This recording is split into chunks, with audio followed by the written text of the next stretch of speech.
Hello guys, എല്ലാവർക്കും നമ്മളെ പുതിയൊരു വീഡിയോയ്ക്ക് സ്വാഗതം. അപ്പം കുറേ ദിവസത്തിന് ശേഷമാണ് നമ്മൾ ഇങ്ങനത്തെ ഒരു ലോങ് വീഡിയോ ചെയ്യുന്നത്. ഇന്നത്തെ വീഡിയോ നമ്മളെ SLCൻ്റെ മോഡൽ എക്സാമിൻ്റെ റിസൾട്ട് തന്നെ ആയിക്കോട്ടെ. സോ ഫസ്റ്റ് തന്നെ നമുക്ക് ഇംഗ്ലീഷിൻ്റെ ആണ് കാണിക്കണത്. കിട്ടിയതും അത് തന്നെയാണ് കേട്ടോ ഫസ്റ്റ് കിട്ടിയത്. അപ്പം ഇംഗ്ലീഷിൽ 71. എനിക്ക് ആദ്യമായിട്ടാണ് കേട്ടോ ഇംഗ്ലീഷിൽ സത്യം പറയുകയാണെങ്കിൽ A+ കിട്ടുന്നത്. എന്താ അറിയില്ല, 10ാം ക്ലാസ്സിൽ എത്തിയതിന് ശേഷം ഇംഗ്ലീഷിനൊക്കെ എന്താണെന്ന ടൈറ്റ്. ഗ്രാമറൊക്കെ എന്ന് പറഞ്ഞാൽ തീരെ എനിക്ക് ഇഷ്ടമില്ലാത്തൊരു പാർട്ടാണ്. ഗ്രാമറിനൊക്കെ ആ ഒരു ഭാഗം വരുമ്പോൾ തന്നെ എനിക്ക് ആകെ ചടക്കും. കാരണം അവിടെ എനിക്ക് തീരെ അറിയാത്തൊരു സാധനമാണ്. ഞാൻ അവിടുത്തെ വല്ലാതെ അങ്ങോട്ട് ഇമ്പോർട്ടൻസ് കൊടുത്ത് നോക്കലുമില്ല. അതുകൊണ്ടൊക്കെ തന്നെയാണ്. പക്ഷേ ഇപ്രാവശ്യം എന്താ അറിയില്ല, കുറച്ചൊക്കെ ടഫ് ഉള്ള സാധനം പോയിട്ടുണ്ട്. ഒരു സുഖം ഉണ്ടായിനി കുറച്ചൊക്കെ. അതിനോണ്ടൊക്കെ തന്നെ ആയിരിക്കും മാഷാല്ലാ എനിക്ക് A+ ഉണ്ടായിരുന്നത്. സോ നിങ്ങൾക്കൊക്കെ എങ്ങനെയാണ്? എല്ലാവരുടെ റിസൾട്ടൊക്കെ കമൻറ്റ് ചെയ്യാം. അപ്പം കുഴപ്പമില്ലാത്തൊരു പരീക്ഷയായിട്ടാണ് ഇംഗ്ലീഷ് എനിക്ക് തോന്നിയത്. ഗ്രാമറിനെ കമ്പയർ ചെയ്യുമ്പോൾ വലിയ സീനില്ല. പിന്നെ നെക്സ്റ്റ് അറബിക്കേനിയല്ലോ നമ്മൾ ആദ്യത്തെ എക്സാം. അതിനോണ്ട് ഒരു തേങ്ങ അറിയില്ല, എങ്ങനെയാണോ ഇതിൽ പൂരിപ്പിക്കേണ്ടതെന്നോ ഒന്നും അറിയില്ല. ഈ പേജിൽ തന്നെയാണോ തുടങ്ങി എഴുതുക ഒക്കെ കൺഫ്യൂഷൻ.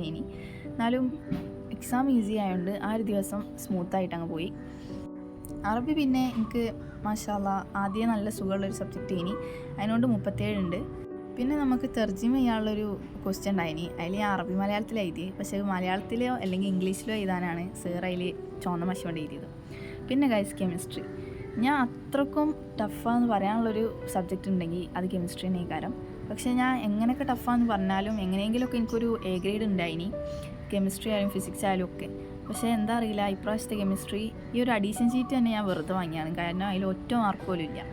കെമിസ്ട്രി എനിക്ക് അത്ര വലിയ ഇതെന്നൊന്നും പറയാനില്ല. പക്ഷേ എന്താ അറിയില്ല, മാർക്കില്ല, ഉത്തരമൊന്നും ശരിയല്ല, ഞാൻ പഠിച്ചിട്ടുമില്ല. അതേമാതിരി തന്നെ ഫിസിക്സും കഴിഞ്ഞ പ്രാവശ്യം 31-2 നമ്മളെ ക്രിസ്മസ് എക്സാമിന് ഉണ്ടായിരുന്നത്. അതും ഈ പ്രാവശ്യം പാളി ഉള്ളതും പോയി എന്ന് പറയാം. കാരണം അത്രക്കും ചീഞ്ഞൊരു എക്സാം പേപ്പർ പക്ഷേ എക്സാം എല്ലാവരും പറഞ്ഞു ഭയങ്കര സിമ്പിൾ അപ്പം ഞാനും ഉദ്ദേശിച്ചു സിമ്പിൾ പക്ഷേ പേപ്പർ കിട്ടിയപ്പോഴല്ലേ ഒക്കെ പോയി. അപ്പം ഫിസിക്സും കെമിസ്ട്രിയൊക്കെയാണ് എനിക്ക് മോഡൽ എക്സാമിന് ഭയങ്കര വീക്കായി തോന്നിയത്. ഞാൻ പഠിച്ചതും കുഴപ്പമില്ല എന്ന് വിചാരിച്ച എക്സാം പേപ്പറൊക്കെയാണ് എനിക്ക് ഏറ്റവും മാർക്ക് കുറഞ്ഞത്. പിന്നെ അടുത്ത സബ്ജക്റ്റാണ് SS കാര്യം പറയുകയാണെങ്കിൽ ഞാൻ പഠിച്ചായിട്ട് കഴിയില്ല, എന്നാൽ പഠിച്ചായിട്ട് ഓർമ്മയുണ്ടാവില്ല. അതിനെക്കൊണ്ട് എനിക്ക് ഇതിമേൽ ഇരിക്കാൻ ഭയങ്കര മടിയാണ്. പിന്നെ അതുമല്ല 2 മാർക്കിൻ്റെ ക്വസ്റ്റ്യനൊക്കെ ഞാൻ ഒരു essay മാതിരി 3 പേജൊക്കെ എഴുതി വെക്കും. എനിക്ക് പേടിയാണ് മാർക്ക് കിട്ടുമോ ഇല്ലയോ, ഞാൻ മിസ്സിൻ്റെ മൂഡ് എന്തേക്കാരം അങ്ങനെയൊക്കെ. മാപ്പിൻ്റെ കാര്യം പറയുകയാണെങ്കിൽ മാപ്പ് ഭയങ്കര സുഖേനിന്നാണ് എൻ്റെ ഒരു ഇത്. പക്ഷേ അതിൻ്റെ പേര് കിട്ടാത്തതുകൊണ്ടാണ് ബാക്കി 1.5 മാർക്ക് പോയത്. പിന്നെ മാപ്പ് ഞാൻ കുറേ വീഡിയോസും ഞങ്ങളെ ക്ലാസ് ടീച്ചറൊക്കെ പറഞ്ഞെന്ന് ഒക്കെ റെഡിയായി അങ്ങ് നിൽക്കുകയാണ്. ഒന്നുകൂടി ഞാൻ ഒന്ന് നോക്കാനുള്ളൂ പക്ഷേ നോക്കിയില്ല. പിന്നെ ഓവറോൾ പറയുകയാണെങ്കിൽ 40 മാർക്ക്. എന്തുകൊണ്ടും എനിക്ക് അതന്നെ ഉണ്ടാവുള്ളൂ. കാരണം ഞാൻ തീരെ പഠിച്ചിട്ടില്ല. ആകെ SS-ൻ്റെ 17 ചാപ്റ്റേഴ്സിൽ ഒരു ചാപ്റ്ററാണ് എനിക്ക് മുഴുവനായിട്ട് അറിയണത്. അതന്നെ പകുതി മറന്നിട്ടുണ്ട്. പിന്നെ അടുത്ത സബ്ജക്റ്റ് മലയാളത്തിൽ 40 തന്നെയാണ് ശരിക്കും. പക്ഷേ എന്താ അറിയില്ല, മിസ്സിന് എന്താ വെച്ചാൽ D ഓപ്ഷനിൽ നിന്നാണ് ഉത്തരം എന്നുണ്ടെങ്കിൽ അതിൻ്റെ നേരെ എന്താണ് ഉത്തരം അത് ഇങ്ങോട്ട് എഴുതിയിരിക്കണം. മിസ്സ് പറഞ്ഞത് SLCക്കും അങ്ങനെ എഴുതണം, ഇല്ലെങ്കിൽ മാർക്ക് കിട്ടൂല എന്നാണ്.